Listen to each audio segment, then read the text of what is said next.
자, 오늘 말씀 제목이 말씀을 믿고 확신하라입니다. 한번 우리 믿음으로 선포해 보겠습니다. 시작. 말씀을 믿고 확신하라. 네.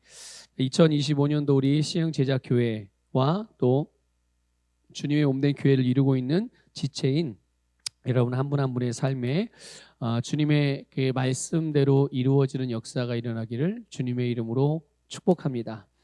여러분 그 베드로전서 2장 9절에 보면 우리를 향한 부르심이 무엇인지 알 수 있습니다. 저를 향한 부르심, 그리고 여러분을 향한 부르심, 그리고 우리를 향한 부르심이 무엇인지. 베드로전서 2장 9절에 보면 주님은 우리를 택하신 족속이라고 말씀하고 있어요. 하나님께서 우리를 택하신 족속이다. 또 우리로 왕 같은 제사장들로 부르셨다는 거예요. 또 우리를 거룩한 나라, 거룩한 민족으로 부르셨다고 말씀하고 있습니다. 그리고 하나님의 소유라고 말씀하고 있어요. 여러분 보세요. 택하신 족속, 왕 같은 제사장들, 거룩한 나라, 그리고 하나님의 소유. 여러분 이것이요, 우리가 죽어서 저 천국에 가가지고 부르신 부르심이 아닙니다. 하나님께서 우리가 사는 이 땅에서 우리를 어떤 존재로 여기시고 우리를 어떻게 어떤 존재로 지으셨고 우리로 어떤 존재로 살아가게 하셨는지를 말씀해주고 있는 거예요. 그러니까 내가 직장을 간다고 하더라도, 내가 학교를 간다고 하더라도, 내가 교회를 간다고 하더라도, 또 내가 친구를 만나러 어디를 간다고 하더라도 우리는 항상 이와 같은 존재라는 것, 내가 이런 자라는 것을, 내가 이렇게 살아가, 누구를 만나도 우리는 이렇게 사는 거예요. 우리가 무슨 일을 해도 이렇게 행하는 자들이라는 거죠. 여러분 이것을 잊지 않기를 주님의 이름으로 축복합니다. 이것이 바로 예수 그리스도를 믿고 거듭난 저와 여러분, 그리고 모든 그리스도인들을 향한 부르심이에요. 하나님이 우리를 이렇게 낳으신 거죠. 이거를 혹시 여러분 알고 계신가요? 이 부분에 대해서? 네. 이 부분을 정말 믿으십니까? 네. 우리는 알기도 하고 믿기도 해요. 그렇다면 알고 믿었으면 여러분의 삶에서 이것을 확신하고 살아가시길 바랍니다. 혹이라도 여러분의 어떠한 작은 실수라든지, 혹시 무지함 때문에 뭔가를 잘못 선택했다든지, 그런 거가 상관없이, 물론 그러면 당연히 돌이켜야죠. 당연히 회개하고 돌이켜야 되는 건 맞습니다. 하지만 그렇다고 해서 우리의 부르심이 달라지지 않는다는 거예요. 그렇기 때문에 나를 향한 부르심을 알기도 하고 그 부르심을 내가 믿는다면 여러분의 실제 삶에서 이 부르심에 대한 것들을, 내용들을 확신하고 살아가시고 확신하고 행하시기를 주님의 이름으로 축복합니다. 여러분 우리가 예수님이 바로 이런 부분에 있어서 예수님이 누구이고 또 무엇을 가지고 있고 무엇을 위해서 살아가시며 무엇을 행하시는 분인지, 예수님은 당신의 삶을 또 당신의 말씀을 통해서 우리에게 완벽한 모델을 보여주셨잖아요. 그래서 우리가 어떻게 살아가야 되며 우리가 무엇을 해야 하는지. 근데 예수님도 실제적으로 예수님 스스로가 누구이며 무엇을 가지고 있고 또 예수님의 삶의 목적, 예수님의 사역의 목적이 무엇인지를 분명히 알았고 예수님도 실제로 그렇게 사셨어요. 그러니까 이 말은 예수님이 어떤 상황에 처한다고 하더라도, 또 예수님이 어떤 사람들과 함께 있다고 하더라도, 예수님이 어떤 사람들의 말에 여러 가지 말들이 들린다고 하더라도 어떤 분위기에서도 흔들림 없이 예수님은 당신이 아는 대로 사셨어요. 여러분 이것을 분명하게 기억하시길 바랍니다. 예수님은 자신이 누구인지 아는 대로, 예수님은 자신이 무엇인지 아는 대로, 자신의 목적이 무엇인지 아는 대로 어떤 상황이든 환경이든 누구를 만나든 그냥 당신이 아시는 대로 사셨다는 얘기예요. 이게 바로 여러분 믿음의 삶이고요. 이런 삶이 확신 가운데 걷는 삶이에요. 여러분의 삶을 이 믿음 위에서 확신 가운데 살아가시기를 주님의 이름으로 축복합니다. 여러분 그럼 그리스도인의 믿음의 근거가 뭡니까? 잘 알고 계시죠? 그리스도인들의 믿음의 근거, 그리고 그리스도인들이 자신의 삶을 확신을 가지고 살아갈 수 있는 근거가 뭐예요? 그냥 기분이 업돼가지고 나는 할 수 있어, 뭐든지 할 수 있어, 나는 이거 무조건 성공할 수 있어, 그냥 이렇게 긍정적으로 자기 마인드 컨트롤을 하면은 그게 믿음입니까? 아니죠. 그게 자기 확신이에요? 아니죠. 우리에게는 분명한 믿음과 확신의 근거가 있어요. 근데 이 근거는 만약에 이 근거가 믿음과 확신의 근거가 자꾸만 이렇게 상황에 따라 변하고 환경에 따라 달라진다면 그건 근거가 될 수가 없죠. 거기에 따라서 우리의 믿음도 이렇게도 바뀌고 저렇게도 바뀌니까. 근데 우리의 믿음과 우리의 확신은 절대로 흔들리지 않아요. 왜냐하면 그 근거가 흔들리지 않기 때문에 그렇죠. 변하지 않습니다. 그 근거가 뿌리가 변하지 않기 때문이에요. 그것은 다른 게 아니라 바로 진리의 말씀입니다. 그러니까 우리가 여러분이 살아가는 삶에 있어서 확신을 갖고 믿는 바가 있다면 그 확신과 믿음의 근거가 무엇인지를 항상 기억하셔야 돼요. 항상 기억하셔야 된단 말이에요. 그 근거는 절대로 변하지 않는다.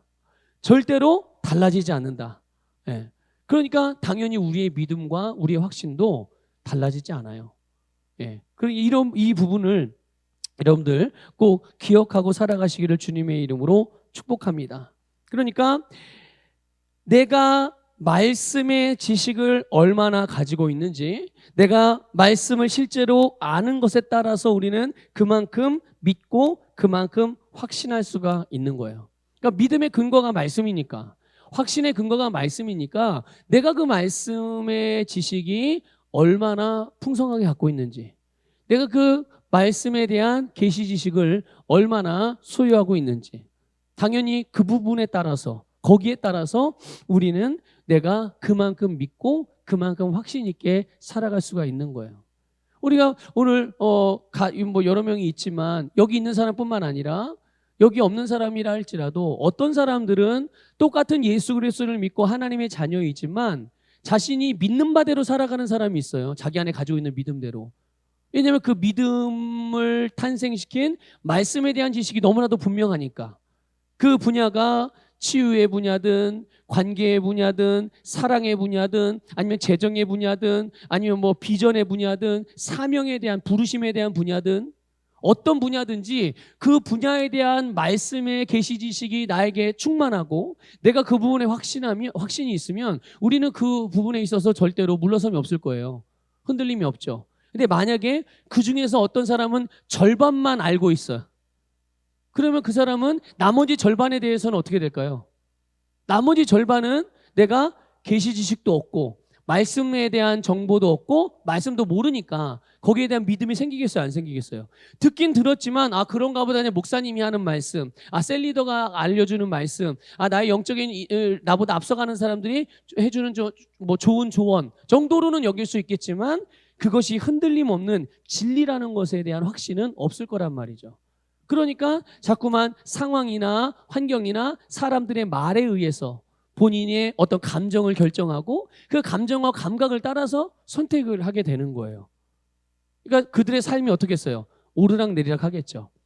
환경과 상황은 오르락내리락 변하니까 거기에다 근거를 두고 살아가면 당연히 그의 인생도 오르락내리락 하는 인생이라고 느낄 만큼 그런 일들이 벌어지게 되는 거예요. 하지만 분명하고 확실한 말씀의 근거 위에서 우리가 살아가게 되면 우리의 믿음을 발휘하기 시작하면 말씀에 대한 계시 지식이 분명하면 그 분명한 분야에서만큼은 절대로 물러섬이 없을 수 있어요. 그래서 여러분의 삶을 확신 있게 살아갈 수가 있는 거죠.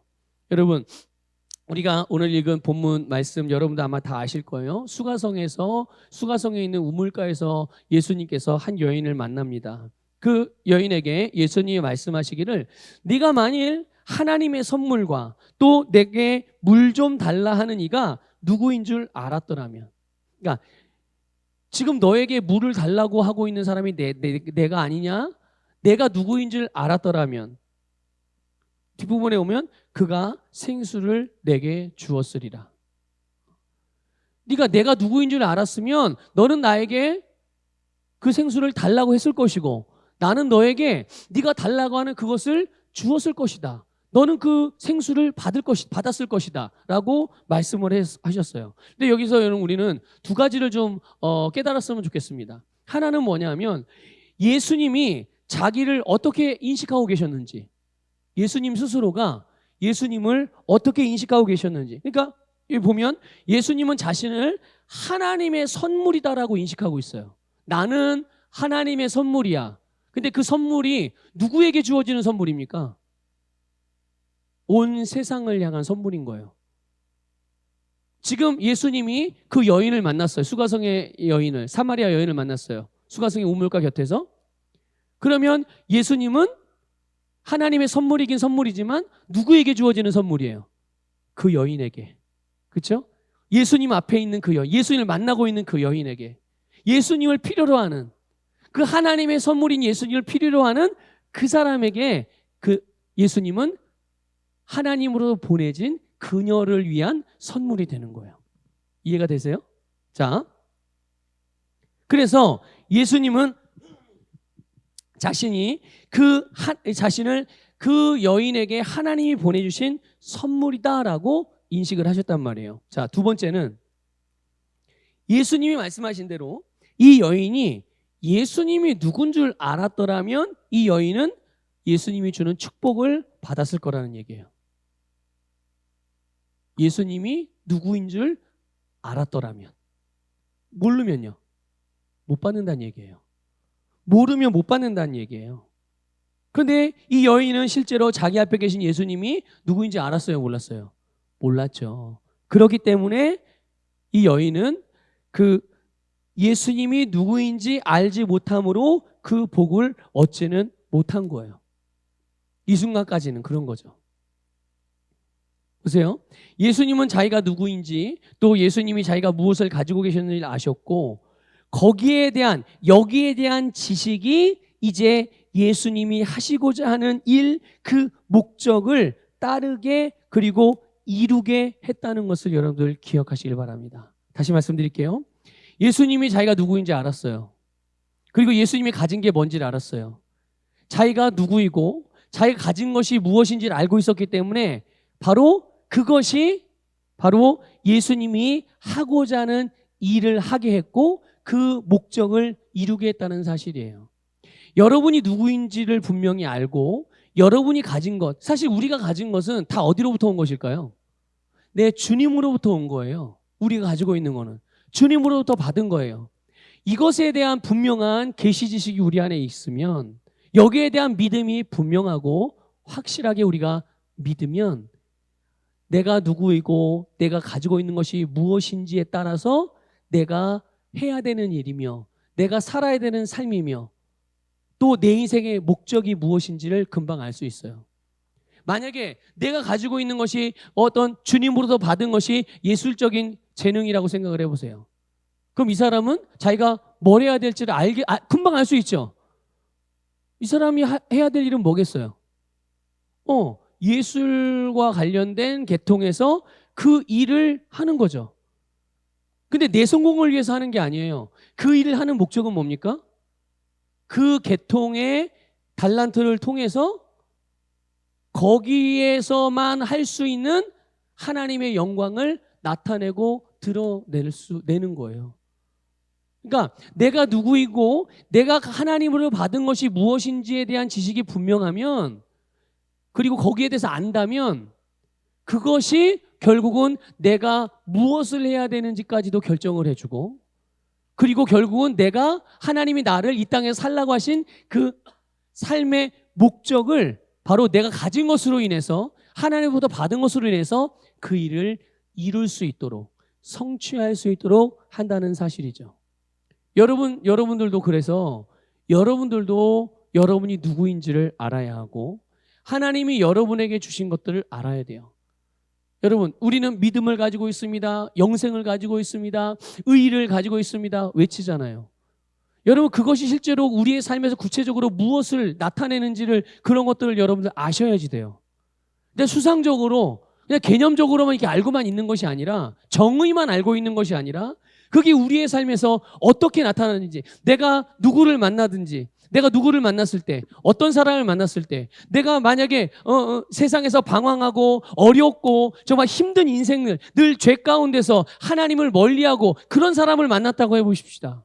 그러면 우리가 가지고 있는 게 여러 가지가 있지만 그 중에서 내가 가지고 있는 것을 뭘 꺼내서 써야 되겠어요? 이 사람을 위해서. 의도 꺼내서 쓸 수 있는 거고, 그렇죠? 또 하나님의 비전을 꺼내서 쓸 수도 있는 거고. 그렇죠? 예. 또 마찬가지로 만약에 아픈 사람이 있다고 생각을 해봅시다. 아픈 사람을 만났어요. 그럼 나는 주님의 치유자니까 내 안에 있는 내가 치유자라는 걸 인식하고 살아간다면, 치유가 필요한 사람을 만나게 된다면 나는 거기에서 치유와 속량의 은혜를 그들에게 나눠줄 수 있을 거란 말이죠. 그 일을 하는 거예요. 그 일을. 그러니까 우리가 내가 무엇을 가지고 있는지에 대한 부분들에 대한 지식이 확실하면 여러분이 살아가는 삶에 대하여, 여러분이 행하는 일에 대하여 우리가 확신을 갖고 행할 수 있다는 사실이에요. 아, 내가 이렇게 하는 게 맞는가? 저렇게 사는 게 맞는가? 내가 이런 직업을, 아니 내가 이런 일들을 하는 거가, 이런 계획을 갖는 거가 맞는가? 여러분, 그게 맞는지 안 맞는지는 하나님께서 여러분을 어떻게 지으셨고 주님께서 여러분에게 주신 것이 무엇인지를 살펴보세요. 묵상해 보십시오. 그러면 그 일이 맞는지 안 맞는지는 금방 알 수 있어요. 어렵지 않습니다. 예. 그러니까 가끔 그런 거, 자, 우리 태욱 집사님은 남자예요. 남자면 확실히 남자예요? 내가 남자인 걸 확신하죠? 내가 남자예요. 남자인 걸 확신하고 있어요. 그래서 나의 행동은 그래서 남자같이 행동할까요? 여자같이 행동할까요? 남자같이 행동하는 게 마땅한 거고 그게 나에게 너무 자연스러운 거예요. 근데 만일 실제로는 아니지만 예를 들어서 나는 남자인데 여자가 되고 싶어. 여자같이 행동하고 여자같이 말하고 여자같이 이렇게 살아가는 게 왠지 동경이 되는 거죠. 그래서 만약에 나는 겉모양은 남자인데 그리고 아주 속사람도 남자고 완전히 그냥 DNA가 남자인데 여자처럼 행동을 하고 여자처럼 그렇게 표정을 짓고 여자처럼 그렇게 살아보려고 해본다고 해보십시다. 그렇게 이제 살고 싶어서. 자, 자연스러워요, 부자연스러워요? 그 삶이 쉽겠어요, 어렵겠어요? 왜 그렇죠? 그래도 나는 하나님의 자녀인데, 하나님의 자녀인 남자지만 나는 남자로 사는 것보다 여자로 사는 게 더 좋아. 그래서 하나님은 나에게 뭐든지 할 수 있는 능력을 주셨으니까 나는 여자로도 살 수 있는 거야. 맞아요? 아니에요. 그건 나를 향한 부르심이 아닌 거예요. 그러니까 여러분, 내가 뭔가를 하고 싶은 게 있을 수 있어요. 근데 나의 부르심하고 맞으면 실제로 그것이 내가 하고 싶다고 하더라도 그건 나에게 성공을 주지 못해요. 내가 그것에 대해 성공을 거둘 수 없습니다. 그리고 해보고 싶은 일을 하는 것까지는 좋아요. 그런데 여러분, 거기에서 참 만족도 없을 뿐만 아니라 하나님의 영광도 나타낼 수 없어요. 그래서 나를 향한 부르심에 대한 것들을 여러분들 스스로 확신할 필요가 있고요. 그것을 기뻐하고 즐거워해야 돼요. 하나님이 나에게 주신 것들로 인해서 여러분 감사하십시오. 그건 절대로 여러분에게 손해가 나는 일이 아니에요. 제가 하나님이 저에게 주신 어떤 성품 또 어떤 태도들 그런 것들 중에 하나가 뭐랄까요? 내가 손해를 보는 건 괜찮은데 다른 사람에게 손해를 보게 하는 거는 되게 불편하고 그건 아예 그냥 내 사전에는 없어요. 그래서 다른 사람들에게 친절하게 대하고 다른 사람을 섬기는 것이 너무 좋아. 그냥 그렇게 살고 싶어요. 내가 혹 못 먹고 내가 혹 가지지 못해도 그렇게 사는 게 그냥 지금은 이제 그게 저의 운명이라고 받아들인 거예요. 하나님으로도 받은 부르심의 그 내용 중에 하나인 거죠. 근데 만약에 이거를 가만 생각해 보니까 맨날 나만 손해보는 것 같은 거야. 남 좋은 일만 시키는 것 같고 나는 아무것도 정작 나는 남들은 뭐 먹고 싶다면 다 사주는데 정작 난 내가 먹고 싶은 걸 못 먹어. 남들은 뭐가 갖고 싶다고 그래가지고 내가 다 그걸 지원해가지고 다 사줘. 얻을 수 있게 해줘요. 사람들도 연결해서 그 사람이 하고 싶은 거 할 수 있게 해줘요. 근데 이제 막상 내가 뭔가를 해보려고 그러는데 정작 나는 내가 하고 싶은 일을 못하는 거지. 그렇다고 나를 도와주는 사람도 없어. 가만히 따져보니까 계산해보니까 맨날 나는 어떤 삶인 거예요? 맨날 손해보는 삶인 거야. 내가 하고 싶은 것도 못하고. 만약에 이런 상태로 계속 머물러 있으면 내 인생은 성공한 인생일까요? 실패한 인생일까요? 스스로 실패한 인생으로 살아간다고 생각을 할 거예요. 당연히 기쁨도 없겠죠. 당연히 만족도 없겠죠. 그리고 나는 항상 루저가 되는 거예요. 응? 왜 나는 이 모양이 꼴일까? 왜 나는 강하지도 못하고 담대하지도 못하고 왜 자기 주장도 못 피고 맨날 이루고 살까? 도대체 하나님이 나를 어떻게 만드셨길래 왜 나를 이렇게 만드셨을까? 아마 그렇게 살 거예요. 그런데 여러분 놀랍게도 하나님의 말씀 안에 들어와 보면 그게 예수님이 사신 삶이었어요. 또 예수님이 당신을 따르는 자들에게 살라고 하신 삶의 한 부분이기도 한 거예요. 그래서 나를 위하여 살지 않고 나에게 생명을 주시고 나를 구원하신 분을 위하여 살게 하려 하시는 주님의 뜻. 그 뜻이 하나님을 사랑하고 내 이웃을 내 자신과 같이 사랑하는 그런 삶의 표현들로서 다른 사람들을 섬기고 다른 사람들을 돕고 다른 사람들을 성공시키고 거기에 대한 말씀의 지식이 분명해지니까 내가 살아가는 이 삶이 내가 손해보거나 내가 마이너스 인생이 되거나 실패한 인생이 아니고 이게 맞는 길이구나 라는 것들을 알게 되는 거죠. 그러니까 주변에서 왜 당신은 맨날 손해만 보고 남 좋은 일만 시키고 삽니까? 라고 얘기를 해도 나는 거기에 전혀 흔들림과 요동이 없는 거예요. 왜 그렇습니까? 주님께서 나에게 살라고 하신 삶에 대한 말씀의 지식이 너무나도 분명하고 확실하기 때문에 내가 그걸 믿기 때문에 그래서 그런 삶이 곧 나의 운명이고 그런 삶이 나를 향한 부르심이고 그러니까 나는 그 일을 할 때 그 누가 뭐래도 가장 기쁘게 행할 수 있는 거예요. 확신 가운데. 저희 단적인 예를 하나 든 거지만 여러분의 모든 삶에서도 마찬가지예요. 하나님이 여러분에게 주신 것 어쩌면 그게 세상 사람들이나 세상의 기준으로 볼 때는 내가 이게 맞는지 안 맞는지 내가 손해가 나는 것 같기도 하고 내가 뭔가 모자란 것 같기도 하고 어쩌면 내가 좀 마치 다른 사람들과 비교하면 바보처럼 여겨지거나 그렇게 평가를 받을 수도 있는 부분이 있을 수도 있겠지만 만일 그러나 그런 부분이 주님의 말씀과 일치하는 것이라면 여러분 것을 기쁘고 감사하게 여길 수 있으셔야 돼요. 기본적으로 하나님이 여러분에게 주신 모든 재능, 여러분에게 주신 여러분만의 성품, 여러분만의 하나님의 그런 재능들 이것들을 아끼고 사랑하시기를 바랍니다. 그리고 거기에 대해서 여러분 흔들리지 마시고요. 확신을 가지셔야 돼요. 확신을 가지고 거기에 집중을 하셔야 돼요.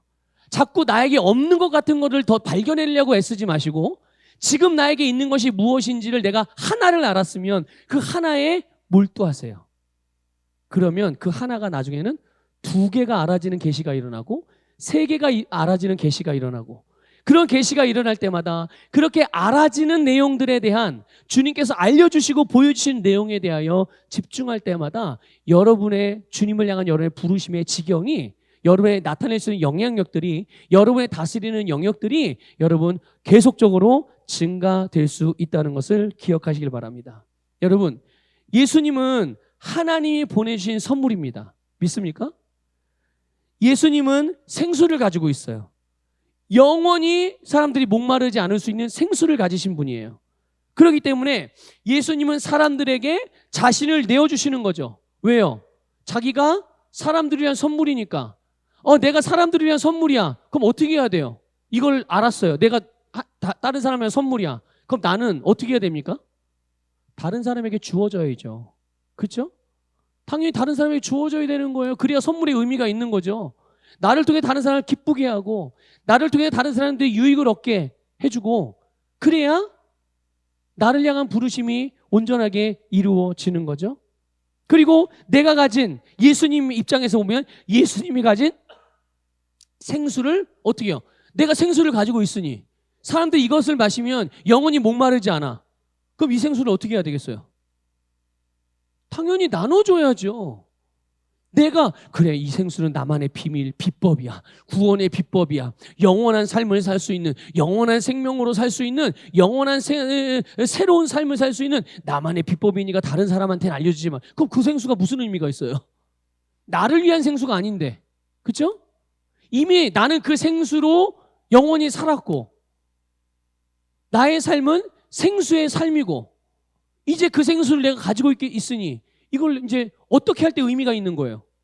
예, 다른 사람에게 내가 가지고 있는 거를 나눠줄 때야 비로소 그게 의미가 있는 거예요. 근데 예수님이 그렇게 하셨단 말이죠. 예. 와, 내가 사람들을 위한 하나님의 선물이지. 그래, 하나님이 나에게 생수를 가지고 있지. 그리고 그냥 주저앉아 계시지 않았다니까요. 스스로 자기를 보면서 그래, 하나님, 나의 아버지 하나님이 나를 이렇게 지으셨어. 나를 이런 자가 되게 하셨어. 물론 감사할 일은 감사할 일이겠지만 거기에 취해서 그냥 안주하고 있지 않았단 말이에요. 예. 그런데 여러분, 그 결과가 뭡니까? 예수님이 하나님의 선물로 자신을 인식하고 자기가 가지고 있는 생수를 가지고 있었고, 그래서 그것을 실제로 선물인 자신을 사람들에게 나눠줬어요. 자기가 가지고 있는 생수를 나눠줬어요. 그래서 예수님을 만난 사람들은, 예수님을 믿는 사람들은, 하나님의 선물인 예수님을 받아들인 사람은 다 어떻게 됐어요? 영생을 얻었고 영생의 복을 풍성하게 누리게 되었다는 것이에요. 하나님이 아브라함을 복의 근원이라고 말씀하셨어요. 복의 근원으로 삼으신 거죠. 그러니까 모든 민족이, 모든 열방의 사람들이 아브라함과 아브라함의 후손들을 통해서, 영적인 아브라함의 후손들을 통해서 어떻게 되는 거예요? 복의 근원이니까, 그가 복이니까 모든 사람들은 아브라함을 통해서 복을 받게 되는 거죠. 하나님이 그렇게 아브라함을 지으신 거예요. 여러분, 성경은 오늘 저와 여러분을 포함한 모든 그리스도인들을 그리스도의 향기라고 말씀하고 있어요. 이것을 여러분 믿으세요? 여러분이 그리스도의 향기예요. 예수님은 당신을 하나님이 보내신 선물이라고 말씀하셨고, 예수님은 그래서 당신이 하나님의 선물이라는 걸 인식하고 계셨어요. 여러분은 그리스도의 향기입니다. 이것을 여러분 인식하시길 바라요. 어딜 가든지 여러분 예수 그리스도의 향기예요. 그러면 사람들은 여러분을 통해서 하나님의 구원, 하나님의 사랑, 하나님의 은혜, 하나님의 자비, 주님의 탁월함, 주님의 능력의 냄새를 맡게 되는 거예요. 여러분이 그런 냄새를 풍기는 사람들이라는 거죠. 이것을 여러분들 꼭 기억하시고, 여러분이 하는 일에 있어서 이게 나타난다는 것을 꼭 아셔야 합니다. 그래서 여러분들은 여러분이 하는 일에 자신감을 가지고 담대하게 믿음으로 하라고 도전을 드리는 거예요. 또 성경은 오늘 저와 여러분을 포함한 모든 그리스도인들을 향하여 그리스도의 편지라고 말해요. 여러분, 그리스도의 편지입니다. 여러분 안에 주님의 메시지가 새겨져 있어요. 믿습니까? 누구를 향한 메시지일까요? 여러분의 세상을 향한 메시지예요. 여러분이 만나는 사람들을 향한 메시지가 여러분의 심령 안에 새겨져 있는 거예요. 그래서 사람들은, 여러분의 세상 가운데 있는 사람들은 여러분을 통해서 자신들을 향한 하나님의 음성을 듣게 되는 거죠. 여러분을 통해서 그들을 향한 메시지를 읽게 되는 거예요. 우리는 그리스도인입니다. 예수 그리스도와 같은 일을 하고 예수 그리스도와 같은 삶을 살아가는 자들이죠. 우리를 통해서 사람들이 치유를 받고, 여러분을 통해서 사람들이 부유하게 되고, 여러분을 통해서 복음을 듣고, 여러분을 통해서 구원을 얻는 것. 이것이 주님께서 여러분을 이 시대에, 이 세대에, 이 세상에서, 이 세상에 부르신 주님의 부르심이라는 것을 믿으시기를 축복합니다. 그러니까 내가 누구인지, 내가 뭘 가지고 있는지를 안다면 우리가 무엇을 하며 살지도 자연히 알게 되죠. 여러분, 사도행전 10장 38절에 오면 이런 말씀이 있어요. 하나님이 나사렛 예수에게 성령과 능력을 기름 붓듯 하셨으며 그가 두루 다니시며 선한 일을 행하시고 마귀에게 눌린 모든 사람을 고치셨으니 이는 하나님이 함께 하셨습니다. 아멘. 하나님께서 예수님에게 성령과 능력을 부어주셨대요. 기름 붓듯이 넘치도록 부어주셨어요. 그러나서 성령과 능력을 힘입은 예수님이 하신 일, 예수님은 선한 일을 하고 마귀에게 눌린 사람을 고쳐주셨어요. 그러니까 성령과 능력을 받으신 목적, 하나님이 예수님에게 성령과 능력을 부어주신 목적이 뭐겠어요? 마귀에게 눌린 사람들을, 모든 사람들을 고치고 선한 일을 행하게 하기 위해서 성령과 능력을 부어주신 거죠. 그러니까 예수님의 입장에서 보면 예수님은 성령과 능력을 가지고 있는 거예요. 그것을 가지고 할 일이 있는 거예요. 무엇이라고요? 선한 일들과 마귀에게 눌린 모든 사람을 고치는 일. 여러분, 성령과 능력이 오늘 저와 여러분에게 있습니다. 믿습니까? 그럼 우리가 할 일이 뭐겠어요? 선한 일을 하고 마귀에게 눌린 사람을 고치는 일 역시도 우리가 해야 될 일이며 우리가 할 수 있는 일이라는 거예요. 예수님이 그래서 그런 부분을 실제로 그렇게 행동하고 그렇게 사셨어요. 아주 신실하게. 여기에서 벗어나지 않고. 여러분, 저와 여러분 그리고 우리 자신을 향한 이 하나님의 뜻, 나를 향한 하나님의 부르심, 내게 주신 사명에 대하여 여러분 확신을 가지고 계시기를 바라고요. 그런 확신을 가지고 행하시기를 축복합니다. 내가 누구인지, 또 내가 주님으로부터 받은 바가 무엇이며 내가 그것을 어떤 것을 가지고 있는지, 그것이 바로 우리가 살아가는 목적을 따르게 하고 그것을 이루게 하는 힘이 되는 거예요. 그래서 여러분 2025년도 한 해를 이제 시작하는 첫 주일 우리 시흥 제작교회 말씀을 함께 나누는데요. 그래서 2025년도가 하나님께서 여러분을 부르신 부르심을 따라서 여러분의 삶에 정말 믿음의 열매가 여러분이 믿는 바에 대한 그 믿고 말하고 믿고 행한 바에 대한 아름다운 열매를 충만하게 거두기를 주님의 이름으로 축복합니다. 우리 같이 찬양하고 함께 결단하며 기도하겠습니다. 아까 불렀던 굿네스 오브 가스를 함께 찬양할게요. 사랑해요 함께 찬양하시고 오늘 주신 말씀을 좀 붙들고 같이 기도하는데 주님이 나를 무엇으로 부르셨는지, 그리고 주님이 실제로 나에게 주신 것이 무엇인지, 그냥 추상적으로 나에게 믿음이 있습니다, 나에게 뭐 치유의 능력이 있습니다, 나에게 의가 있습니다, 나에게 영생이 있습니다, 좋은데 이제 그것이 실제로 우리의 삶에 구체적으로 나타나는 실제적인 것들이 있어요. 그러니까 여러분들, 하나님이 여러분에게 실제로 주신 것이 무엇인지, 어떤 성품을 주셨고, 어떤 관심사를 주셨고, 어떤 재능을 주셨고, 한번 주님께 주신 것들을 헤아리면서 그 주신 것에 대한 감사와 또 믿음의 고백 하나님께 같이 드렸으면 좋겠고, 그것을 여러분 기뻐할 수 있기를 바라요. 그래서 정말 기뻐할 수 있기를 바라요. 어떤 사람은 약간 이 소극적인 사람들이 있잖아요. 어떤 사람도 되게 적극적인 사람이 있고, 되게 이게 지나치게 소극적이거나 내성적인 사람은 적극적이고 되게 진취적인 사람들을 되게 부러워해요. 나도 저렇게 살았으면 좋겠다. 또 너무 진취적이고 적극적으로 살던 사람들은 조금은 내성적이고 싶어하는 그런 경향을 동경할 수도 있어요. 나도 좀 저런 부분이 좀 있었으면 좋겠다. 물론 서로 연약한 부분들, 약점들은 보완해 나가야 될 필요가 있지만 일차적으로 주님이 우리에게 주신 것들은 가장 아름다운 것들이라는 것을 아셔야 돼요. 선한 것이고 하나님이 기뻐하시는 것이거든요. 그럼 우리는 일단은 먼저는 그 부분에 감사할 수 있어야 하고, 그것을 통해서 내가 하나님께서 나에게 이루고자 하시는 그런 부분들을 이루는 게 첫 번째가 돼야 돼요. 근데 그 삶을 살아가는데 또 다른 것들이 조금 필요한 부분이 있으면 그걸 가져다가 써야 되는 것이지, 내가 그런 사람이 되어지는 건 아닌 거예요. 근데 우리는 그런 사람이 돼. 지금의 내가 별로 좋아하지 않는 것, 좋아하지 않는, 분명히 주님으로부터 온 것인데, 주님이 나에게 주신 건데 이거보다는 저렇게 되고 싶어. 그래서 하나님이 나에게 주신 거 이거를 다 버리고 나는 저렇게 되고 싶어. 이거는 바른 접근이 아니에요. 아시겠죠? 그래서 우리가 여러분 좀 기도할 때 이 부분들을 우리 같이 생각하면서 또 주님께 구하기도 하고, 또 고백함으로써 우리 안에 있는 것들을 좀 우리의 실제 세상 가운데, 우리의 삶 가운데 좀 풀어내고 같이 그렇게 기도하도록 하겠습니다.